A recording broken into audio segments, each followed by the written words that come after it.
ചമ്മനോട്ടത്തിൻ്റെ അടുത്ത് പെരുന്തല്ലൂർ എന്ന് പറഞ്ഞ സ്ഥലത്ത് ഒരു അമ്പലമുണ്ട്. നിങ്ങൾക്ക് എത്ര പേർക്ക് അറിയുമെന്ന് എനിക്കറിയില്ല.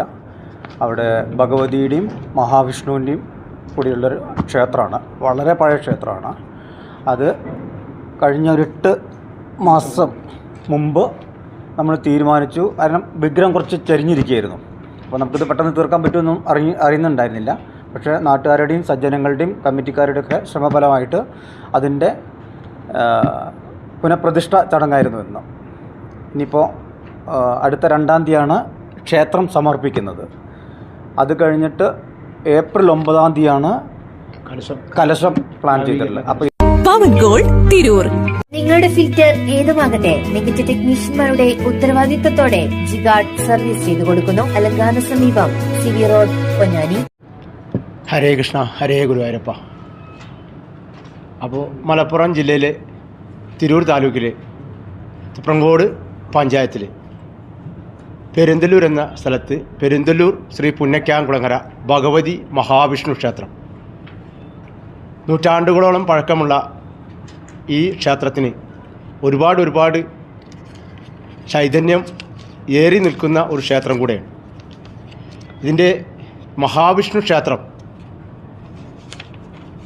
വളരെ കാലങ്ങളായിട്ട് കഴുക്കോലും പട്ടികകളും വിഗ്രഹം വരെ ചരിഞ്ഞു നിൽക്കുന്ന ഒരവസ്ഥയിലായിരുന്നു. പ്രദേശവാസികൾക്കൊക്കെ വളരെ ദുഃഖവും ദുരിതവുമായി കഴിഞ്ഞുകൊണ്ടിരിക്കുകയായിരുന്നു. ഈ ക്ഷേത്രം പുനർനിർമ്മിക്കാൻ മറ്റൊരു മാർഗമില്ലാതെ എല്ലാവരും ഇതിന് ഒരുപാട് സാമ്പത്തികം കണ്ടെത്തേണ്ട ആവശ്യമുണ്ട്. ഏകദേശം 1 കോടി ഉറുപ്പിക്ക് കൂടുതൽ ചെലവ് വരുന്ന ഈ ക്ഷേത്രം ഞങ്ങളാലൊന്നും ചെയ്യാൻ കഴിയില്ല. ഞങ്ങൾക്ക് നാമജപം മാത്രമാണ് ഞങ്ങളുടെ കയ്യിലുള്ളത് ഭഗവാനെ എന്ന് പറഞ്ഞുകൊണ്ട് 2 നേരവും കൂട്ടമായ നാമജപം അമ്മമാർ 2-3 വർഷങ്ങളായി തുടർന്നുള്ള ഈ നാമജപം മാത്രമാണ് ഞങ്ങൾക്ക് ഭഗവാനുക്കായിട്ട് കൊടുക്കാനുണ്ടായിരുന്നത്. ടീച്ചറെ, ഇത് നമ്മുടെ ഫാമിലിയിലെ വെഡിങ് ഫെസ്റ്റിവൽ ആണ്. നമ്മുടെ ഫാമിലിയിലെ കല്യാണം. ഫാമിലിയിൽ കല്യാണമാണ്. ഗംഭീരമായ കളക്ഷനോടെ കല്യാണത്തിനൊരുങ്ങി ഫാമിലി വെഡിങ് സെന്റർ. അപ്പോ ടീച്ചർ കുടുംബസമേതം വരണം. ഓ, ആയിക്കോട്ടെ. Family wedding centre. 140 കുടുംബങ്ങൾ, ദരിദ്ര കുടുംബങ്ങൾ അടങ്ങിയിട്ടുള്ള ഈ പെരുന്തല്ലൂർ കൊച്ചു ഗ്രാമത്തിൽ എല്ലാ വീട്ടിൽ നിന്നും 150 രൂപ പിരിവെടുത്ത് നിത്യശാന്തിക്കാരന് ശമ്പളം കൊടുക്കുന്ന ഒരു അമ്പലമാണ്. ആ അമ്പലം നന്നാക്കാൻ ഗുരുവായൂരപ്പൻ തന്നെ ഞങ്ങൾക്ക് ഒരു പുണ്യാത്മാവിനെ ഇങ്ങോട്ട് അയക്കേണ്ടായി. ആ പുണ്യാത്മാവാണ് ഞങ്ങളെടുത്തിരിക്കുന്ന കോഴിയോട് ഉണ്ണികൃഷ്ണൻ തിരുമേനി എന്ന് പറയുന്ന ഈ പുണ്യാത്മാവ്.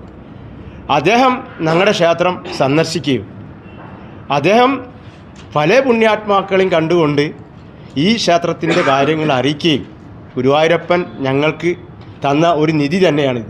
മറ്റൊരു നിധി ഞങ്ങളടുത്ത് ഉണ്ടായിട്ടില്ല.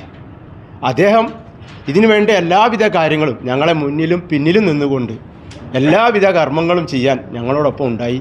അദ്ദേഹത്തിൻ്റെ പ്രയത്നം ഒന്ന് മാത്രമാണ് ഈ ക്ഷേത്രം ഏകദേശം കഴിഞ്ഞ മെയ് മാസം, അതായത് 2024 മെയ് മാസത്തിലാണ് ക്ഷേത്രം നമ്മൾ പൊളിക്കാൻ തന്നെ തീരുമാനിക്കുന്നത്.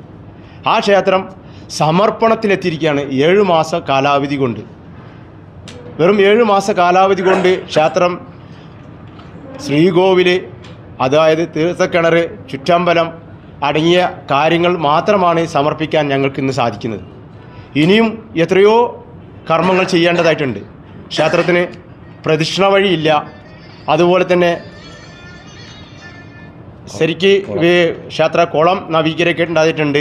ചുറ്റുമതിൽ പണി തീർക്കേണ്ടതായിട്ടുണ്ട്. ചുറ്റുമതിൽ തീരെയില്ല, ആകെ പരന്ന് കിടക്കുന്ന ഒരു അന്തരീക്ഷത്തിലാണ് കിടക്കുന്നത്.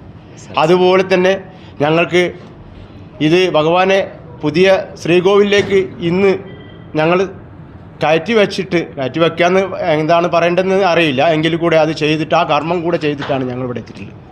ഇനി അതിൻ്റെ ഒരു സമർപ്പണം ഫെബ്രുവരി 2-ാം തീയതി ഞായറാഴ്ച കൃത്യം രാവിലെ 9:30 ആഴ്വാഞ്ചേരി കൃഷ്ണൻ തമ്പ്രാക്കൾ ഭദ്രദീപം കൊളുത്തി അതിൻ്റെ സമർപ്പണം നടത്തുകയാണ്.